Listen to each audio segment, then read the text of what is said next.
Okay, still not ideal, but we'll try this and maybe it won't break my neck. Okay. Valvina wasn't terribly surprised either, although she did seem annoyed when he told her. She had taken a risk.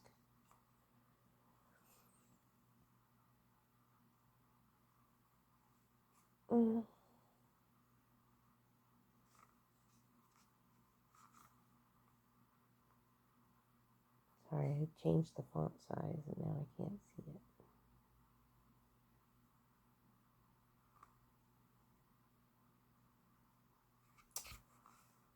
Valvina wasn't terribly surprised either, although she did seem annoyed when he told her. She had taken a risk and ended up with information that might have been new to him, but she clearly had known. But after a moment of looking like she was going to rip something apart, she paused, pulled herself under control, and then shrugged philosophically. We're no worse off than we were, she said. We'll have to keep our eyes open for whatever he's hiding tomorrow. You haven't lost your nerve, have you? I wouldn't say I've lost my nerve, but I am reconsidering, he responded. I have a bad feeling about this. It's not going to end well for us. What were you planning to do? She asked. There's not much I can do, he said. My component is too late in the sequence. But if you swapped yours out, well, maybe the spell would just fizzle harmlessly. I'll think about it, was all that she said. As he crossed the castle yet again, he thought over her reaction. He had expected rage. The other wizards that he knew, he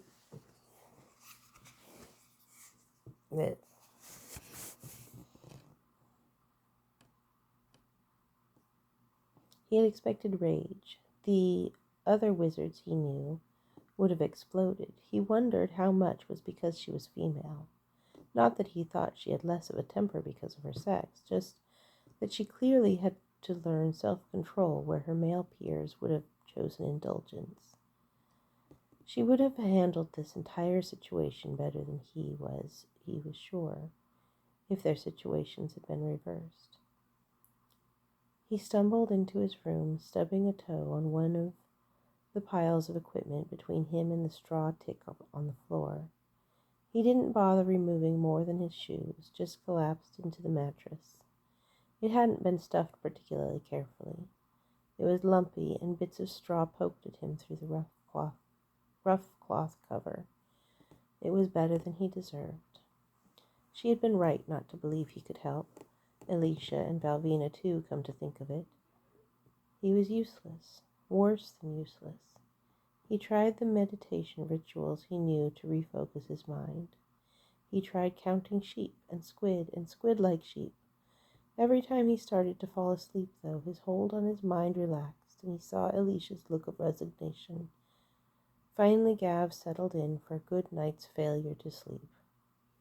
It wasn't like he needed the rest. Tomorrow certainly wasn't going to determine the fate of literally everyone he knew, possibly the world.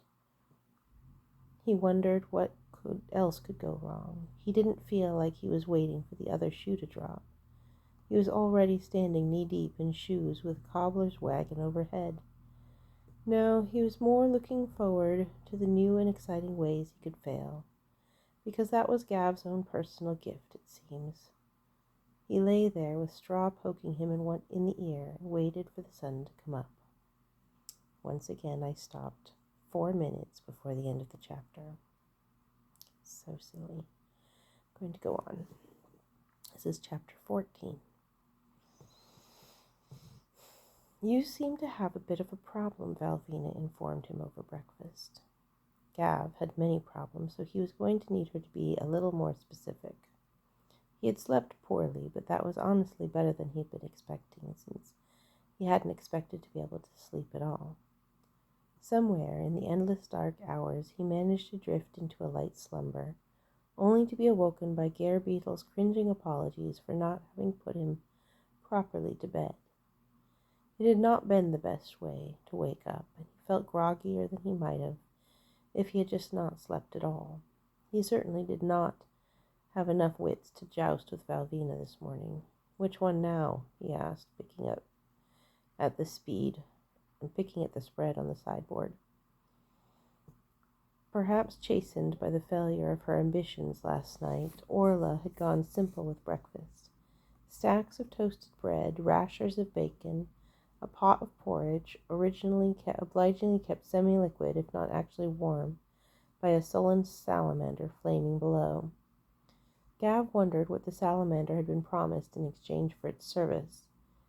What's one more debt? Valvina buttered a piece of toast delicately. Zaxis and Zarakonar were nowhere to be seen. A small mercy. The rival camps of heroes besieging the castle. I suppose I should enjoy this butter while we have it. He had not looked out the window when he woke up, unable to bear the harsh light of day. That had been a mistake, obviously. Add it to the pile. I'll deal with it after breakfast, he mumbled. He had no idea how he was going to deal with it, but an empty stomach wasn't going to help. Here, Valvina said, her face displaying a very obvious pity that Gav was not sure she actually felt. She held out a flask. What is it? He said dubiously. He took a whiff. The smell made his nose hairs curl. Not bad precisely, but just so strong that parts of his anatomy wanted to retreat into other parts of his anatomy. Perhaps it would kill him. Maybe it would be better. Why hadn't he just gone down to the wine cellar last night instead of trying to sleep? Surely a wicked hangover would have been better than this overwhelming brew of exhaustion and self-recrimination. He would have welcomed a headache that made it impossible to think. It will help you wake up, she said. Just how awake are we talking? He swirled it a little. That did not improve the smell. Awake enough that you can take care of an invasion of multiple heroic parties and then not screw up a spell tonight so that you don't kill us all, she said acidly. If she wanted to kill him, this would not be the smartest way. Easiest, maybe, but not the smartest, and Valvina did not seem the type of person to choose easy over smart. He took a breath and took a gulp. He saw dawn.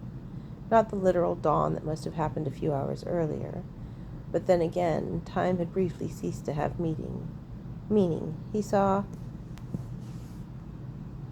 the rising of light that seared his eyes and left permanent imprints on the shadows of his soul against the walls of his mind. He could feel every fiber of every piece of cloth touching his body. He could smell Valvina's hair rinse and the subtle smokiness of the bacon and the lingering odor of goblin that permeated the very stones of the castle and the cool gray scent of the stone itself, all nearly overwhelmed by the sour odor of his own unwashed body. He was distinctly aware of every crenellation of every tooth in his mouth. He sputtered, and time sped up again, leaving him no less rawly aware of his senses all at once. Sip, not gulp, Valvina said, smiling. You could have told me that first, he gasped. Well, this was more entertaining, she answered. I hate you. Only just now? She asked, curving her neck to look at him through the edges of her lashes. That's the longest any man's lasted in years. He grabbed a handful of toast. Excuse me, I have an invasion to evaluate. He tried to make a dignified exit as he could manage. Blow them a kiss for me, darling. Valvina's voice floated up after him. I'm going to stop there so we have a nice break.